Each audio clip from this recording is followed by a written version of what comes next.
ఈరోజు విద్యనే కాదు, విద్యతో పాటు క్రీడలతో పాటు సాంకేతిక నైపుణ్యం అనేది అవసరం ఉంది.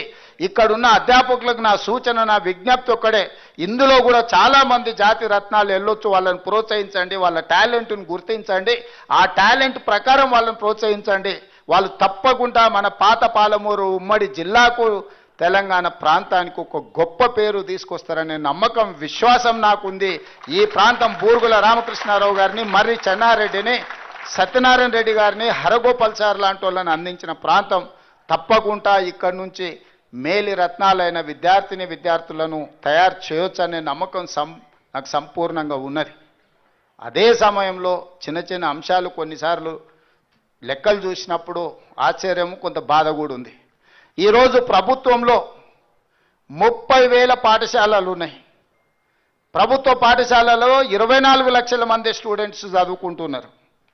కానీ అదే ప్రైవేట్లో 12,500 పాఠశాలలు ఉంటే 31 లక్షల మంది ఇవాళ విద్యార్థులు చదువుకుంటున్నారు. నేను మా అధ్యాపకులను నేను అడుగుతున్నా, ప్రైవేట్లో మీకంటే గొప్పగా చదువుకున్న వాళ్ళు ఎవరు టీచర్లు లేరు. నేను చాలా ప్రైవేట్ స్కూళ్ళలో ఉండే టీచర్ల యొక్క ఎడ్యుకేషన్ క్వాలిఫికేషన్, మన ప్రభుత్వంలో ఉన్న టీచర్లు వాళ్ళ ఎడ్యుకేషన్ క్వాలిఫికేషన్ చూస్తే అసలు మీ క్వాలిఫికేషన్లో వాళ్ళకి సగం కూడా లేదు.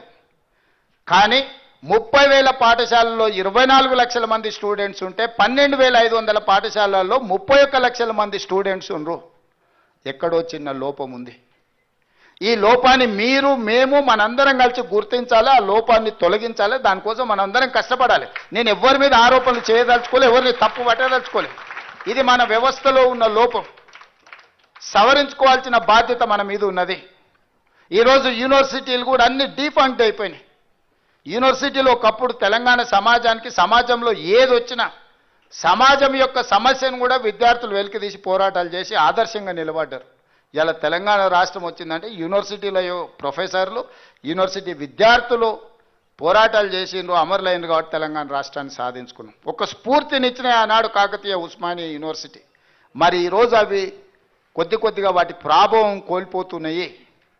ఇది మన సమాజానికి తీరని నష్టం జరుగుద్ది. విద్య కార్పొరేటీకరణ అయిపోతే వ్యవస్థ యొక్క సామాజిక బాధ్యతను మనం మర్చిపోతాము. దీని కార్పొరేటీకరణ చేయకుండా వీలైనంత మేరకు విద్యను ఉచితంగా పేదలకు అందించాల్సిన, నాణ్యమైన విద్యను పేదలకు అందించాల్సిన బాధ్యత ఇది ప్రభుత్వానిది. ప్రభుత్వం తీసుకోవాలి.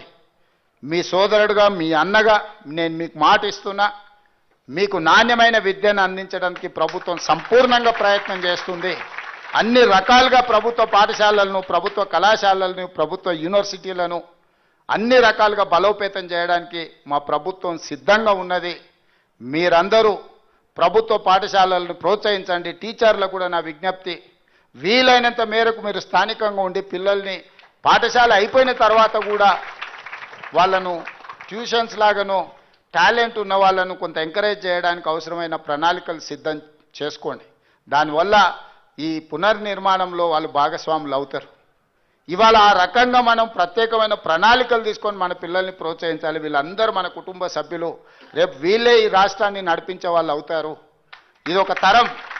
ప్రొఫెసర్ హరగోపాల్ గారిది, జయపాల్ రెడ్డి గారిది ఒక తరం. వారికంటే ముందు బూరుగుల రామకృష్ణారావు గారు, మరి చెన్నారెడ్డి గారు, వాళ్ళది ఒక తరం. ఆ తర్వాతి తరం నాది, శంకర్ది, మహేందర్ రెడ్డి గారిది అయితే మా తర్వాతి తరం వీళ్ళు రేపు తెలంగాణకు మంచి భవిష్యత్తును ఇవ్వగలిగిన వాళ్ళు వీళ్ళే. వీళ్ళందరినీ కూడా ప్రోత్సహించాలి. ఈ పాఠశాలల యొక్క గౌరవం తగ్గకుండా ప్రభుత్వ పాఠశాలల యొక్క ప్రతిష్ట పెంచడానికి ప్రభుత్వ ఉపాధ్యాయులు, ఇక్కడున్న సిబ్బంది అందరూ కృషి చేయాలి. మీకు పాఠశాలల్లో ఉచిత కరెంటు నేను వచ్చిన తర్వాతనే ఇచ్చినాం. పాఠశాలల్లో స్కావెంజర్స్ లేక టీచర్లే ఊడ్చుకొని టీచర్లే గంట కొట్టుకునే పరిస్థితి నుంచి సెల్ఫ్ హెల్ప్ గ్రూప్లకు వాళ్ళకు నగదు ఇచ్చి వాళ్ళు వచ్చి మీకు ఆ సేవలను అందించడానికి ఇవి చిన్నగా కనిపించవచ్చు, కానీ మానసికంగా చాలా ఇబ్బందిని కలిగిస్తాయి. ఆడపిల్లల పాఠశాలకు వస్తే టాయిలెట్స్ లేకపోతే ఎంత ఇబ్బంది ఉంటుందో అది అనుభవిస్తే తప్ప అర్థంగా చెప్తే చిన్నగా కనిపించవచ్చు.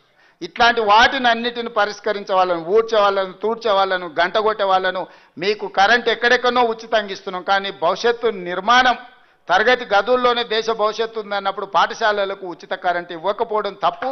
తక్షణమే మీరు ఉచిత కరెంట్ అన్ని పాఠశాలలు వాడి ప్రభుత్వం లక్షలు పెట్టి కంప్యూటర్లు కొనిస్తుంది. కానీ ఆ కంప్యూటర్లు నడపడానికి అవసరమైన విద్యుత్తుని ఇవ్వడానికి ప్రభుత్వము బిల్లులు కడతారా మీరు అని అడుగుతుంది. ఇట్లాంటి కొన్ని లోపాలను మనం సవరించుకుని ఇంకా ముందు కూడా ఇట్లాంటివి ఏమైనా ఉంటే వీటిని మనం సవరించుకొని ముందుకు వెళ్దాం. విద్య మీద ప్రత్యేకంగా ఫోకస్ పెడదాం, సాంకేతిక నైపుణ్యం మీద పెడదాం, క్రీడల మీద పెడదాం. మీ అందరినీ ప్రోత్సహించే బాధ్యత నాది. మరొక్కసారి ఇక్కడున్న విద్యార్థులందరినీ కూడా మనస్ఫూర్తిగా అభినందిస్తున్నాం. మీరు అదృష్టవంతులు.